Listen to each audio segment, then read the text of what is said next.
Monsieur le Président, chers collègues, l'antiracisme est devenu une institution dans nos pays occidentaux.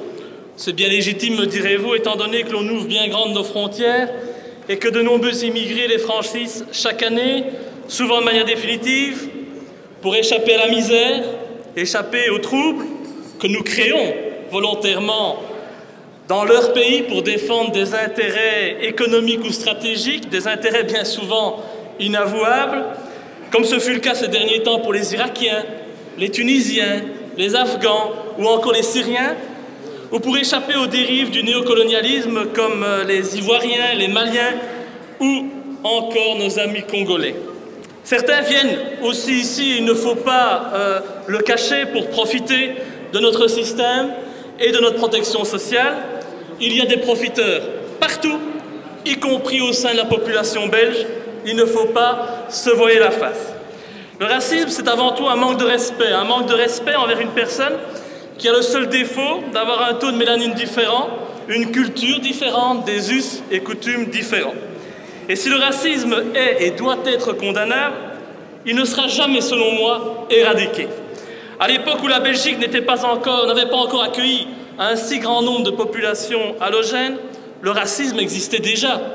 Entre villages, entre personnes du nord ou du sud du pays, d'une ville à l'autre.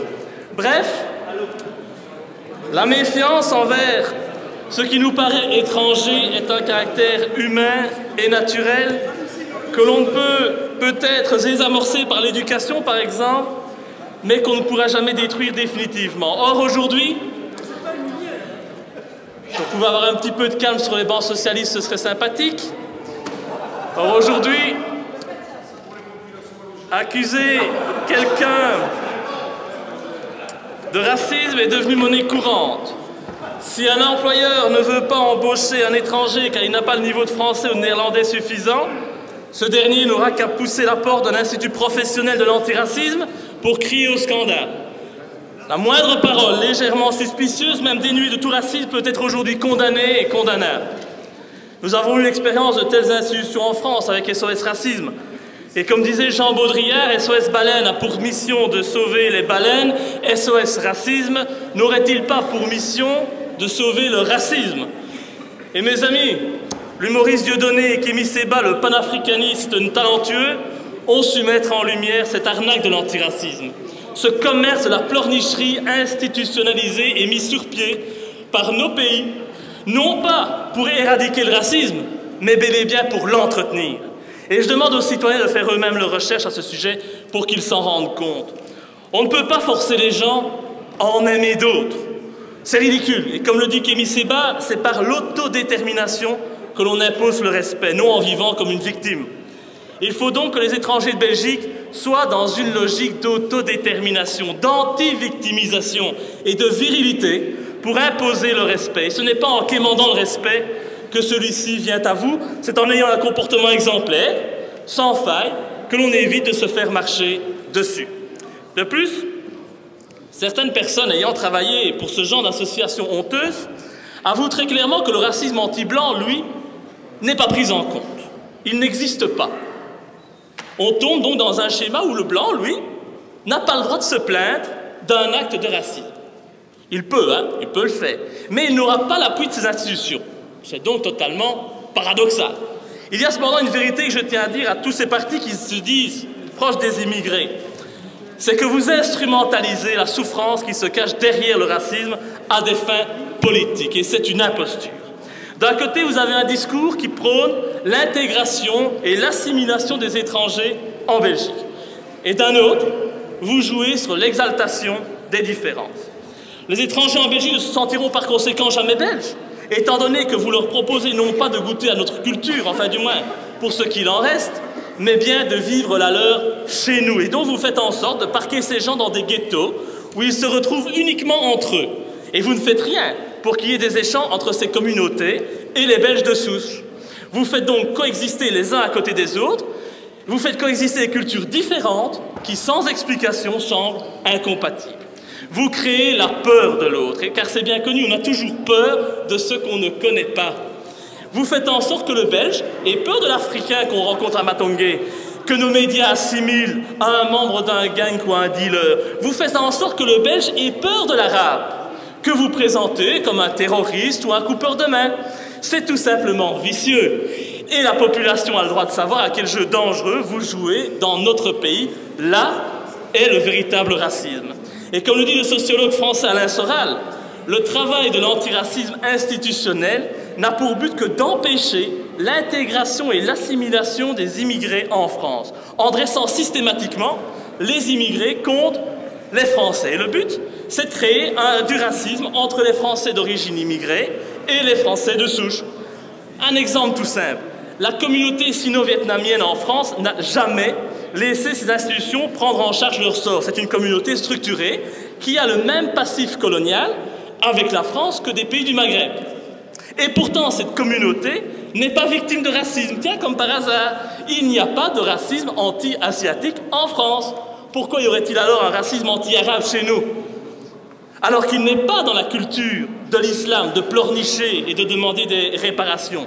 Eh bien, il faut voir derrière ce racisme anti-arabe le travail des antiracistes professionnels et de partis comme le Parti Socialiste, le CDH et Écolo.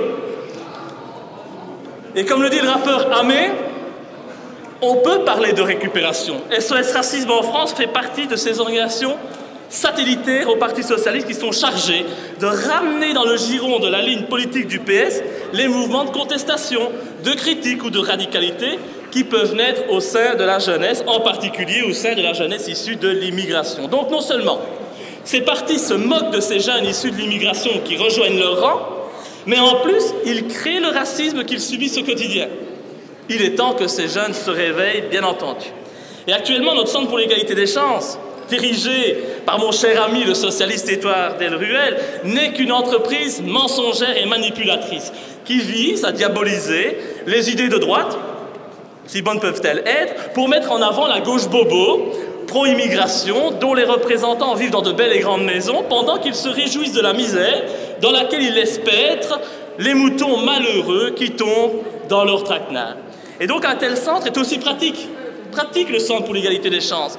Il est pratique pour salir ceux qui ont le courage de se lever contre les mensonges que vous propagez et qui ont un discours de vérité. C'est tellement pratique d'utiliser ce centre, par exemple, pour me poursuivre, pour racisme et antisémitisme, quand je dis qu'Israël pratique à l'égard des Palestiniens une politique nazie, alors que ce n'est, excusez-moi, que la stricte vérité. Et le pire, c'est qu'une simple plainte de ce centre, sans la moindre poursuite judiciaire, sans la moindre condamnation, vaut condamnation.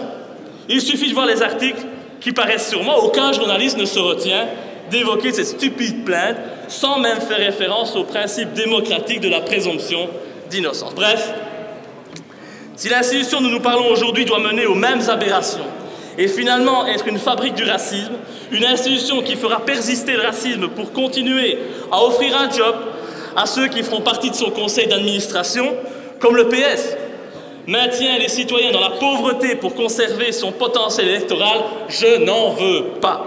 Nous sommes pour une Belgique forte, qu'importe la couleur de la peau de ceux qui se sentent fiers d'être belges.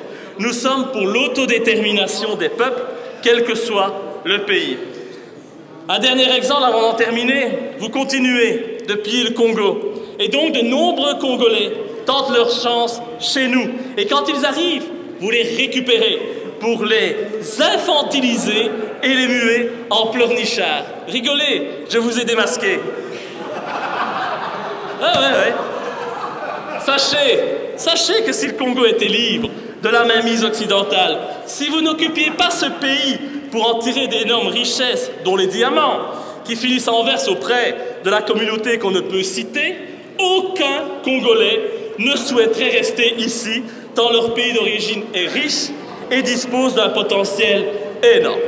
Dois-je le rappeler, les Congolais ont des droits, une culture, ils doivent être souverains et maîtres de leur destinée. Nous aussi, nous avons une culture belge, des langues nationales, des us et coutumes. Et ceux qui vivent sur notre sol se doivent de les respecter comme nous devons respecter les autres cultures et les autres modes de vie.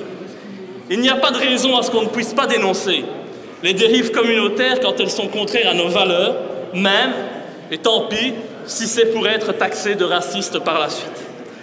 Face à cette supercherie, je m'oppose donc à cette proposition qui veut faire des étrangers de Belgique de vulgaires pleurnichards enfermés sur leurs défauts et leurs malchances, au lieu de s'en émanciper à l'image du Parti socialiste qui veut fabriquer des assistés et non des entrepreneurs, des indépendants, des gens qui s'élèvent et sortent de leur immobilisme. Je vous remercie. Meneer De Decker.